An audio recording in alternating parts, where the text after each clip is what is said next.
Next sir,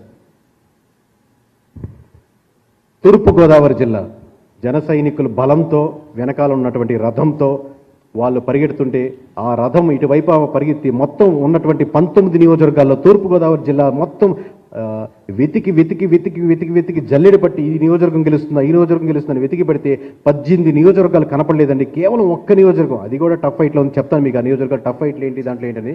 so అది కూడా ఎంతో ఆలోచించి ఆ ఒక్క నియోజకవర్గం వైఎస్ఆర్సీపీ గెలిచేదానికి ఆస్కారం ఉందని వేస్తే 19లో కేవలం ఒక్క నియోజకవర్గం మాత్రమే గెలుచుకునేదానికి మొత్తం తూర్పుగోదావరి జిల్లాలో వైఎస్ఆర్సీపీకి అవకాశం ఉందండి. గెలుపు గుర్రాలు చాలా ఫాస్ట్గా కూటమి వైపు పరిగిస్తున్న జిల్లాల్లో మొట్టమొదటిగా వచ్చేది తూర్పుగోదావరి జిల్లా. నెక్స్ట్ సార్,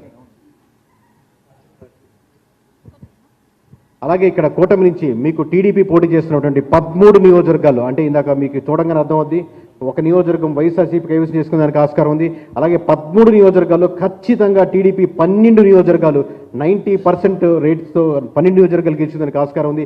ఇందులో ఖచ్చితంగా జన సైనికులు బలం, అలాగే టీడీపీని సమర్థించే వాళ్ళు కలిసి ముందుకెళ్లడం వల్ల ఈ రిజల్ట్స్ వస్తున్నాయి. కూటమి బలంతోనే ఈ విజయాలు వాళ్ళకు వస్తున్నాయి ఖచ్చితంగా. నెక్స్ట్ సార్, అలాగే తూర్పుగోదావరి జిల్లాలో 5 సీట్లు పోటీ చేస్తుందండి. అంటే 19 నియోజకవర్గాల్లో 5 సీట్లు తను తీసుకొని 5 చోట్ల కూడా మీకు 10,000, 15,000, 20,000, 30,000 మెజారిటీలు లెక్క పెట్టుకొని అంటున్నారు. కానీ జన సైకిల్ మేము తగ్గము ఇక్కడ అని చెప్పి ముందుకెళ్తున్నారు. 5 మేము గెలుచుకుంటామని ఘంటాపదంగా నిరూపించే రిజల్ట్స్. ప్రీ పోల్ కంటే పోస్ట్ పోల్ చూశాక చాలా మెజారిటీలు 10,000 అనుకున్న 20,000, 20,000 అనుకున్న 40,000 మెజారిటీలు వెళ్ళిపోతున్నాయి. మీరు చూసి షాక్ తినడం తప్పితే, ఆలోచించడం తప్పితే, విస్మయానికి గురడం తప్పితే మనం చేసేదే లేదు. నెక్స్ట్ సార్, ఇది ప్రతి ఒక్క నియోజకవర్గం చెప్పేదానికి 100 రకాలుగా ఆలోచించి చెప్తున్న డేటా అండి. ఎందుకంటే ఒక్క నియోజకవర్గం బీజేపీ కంటెస్ట్ చేస్తుంది, ఆ ఒక్క నియోజకవర్గం కూడా ఖచ్చితంగా బీజేపీ వైపు మళ్ళీ దానికి ఆస్కారం ఉంది. బీజేపీ కంటెస్ట్ చేస్తున్న దగ్గర ఖచ్చితంగా వైసీపీ గెలిచిపోతుందని ఒక అపోహలో ఉండేవాళ్ళండి. బీజేపీకి ఎవరు ఓట్లు వేస్తారు, కమలానికి ఎవరు ఓట్లు వేస్తారు, అసలు కమలం గుర్తు తెలియదు, సైకిల్ అయితే గుర్తు తెలుస్తుంది, లేదా గ్లాస్ అయితే గుర్తు తెలుస్తుంది. వేయాలనుకునేవాడు గుర్తుని గుర్తు పెట్టుకొని వెతుక్కొని వేస్తాడు సార్. వేయకూడదనేవాడు మొదటి నెంబర్లో ఉన్నా కానీ కిందకి వెళ్తాడు, కానీ వేయకుండా ఉండడు. వేయాలనుకుంటే ఏ గుర్తుగానే వెతుక్కొని వేస్తాడు. అది కార్ అయినా, సైకిల్ అయినా, గ్లాస్ అయినా, ఏదైనా వేయాలనుకుంటే వెతుక్కొని వేస్తాడు. అది మారుతున్న కాలానికి వస్తున్నటువంటి మార్పు. అలాగే నెక్స్ట్ జిల్లా సార్, పశ్చిమ గోదావరి జిల్లా. పశ్చిమ గోదావరి జిల్లా గురించి సహజంగా తెలియని వాళ్ళకి ఏమైనా డౌట్ ఉంటాయి. కానీ పశ్చిమ గోదావరి జిల్లాలో 15కు 15 ఘంటాపదంగా ఖచ్చితంగా కూటమి 100% గెలుచుకునేందుకు ఆస్కారం ఉంది. ఒక్క సీటు కూడా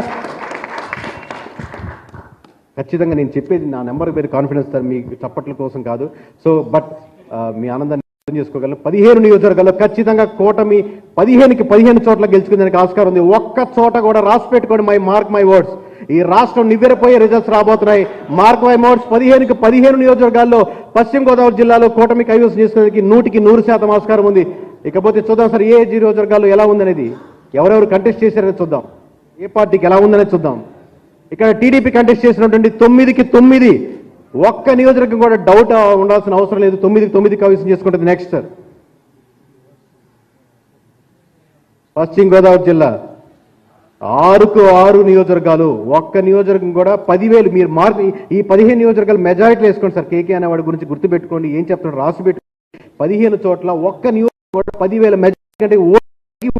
అంటే ఎవరు ఉన్నాడు అంటే ఎడ్జ్లో 2,000 తోటి గెలుస్తారు, 3,000తో గెలుస్తారు, 10,000 తక్కువ మెజారిటీతో గెలిచే ఒక్కరు కూడా మొత్తం పశ్చిమ గోదావరి జిల్లా 6కు 6 చోట్ల కంప్లీట్ గా గెలిచేది. అలాగే మీకు బీజేపీ నుంచి ఏవి కంటెస్ట్ చేయలేదు సార్, ఓవరాల్ గా 0, మొత్తం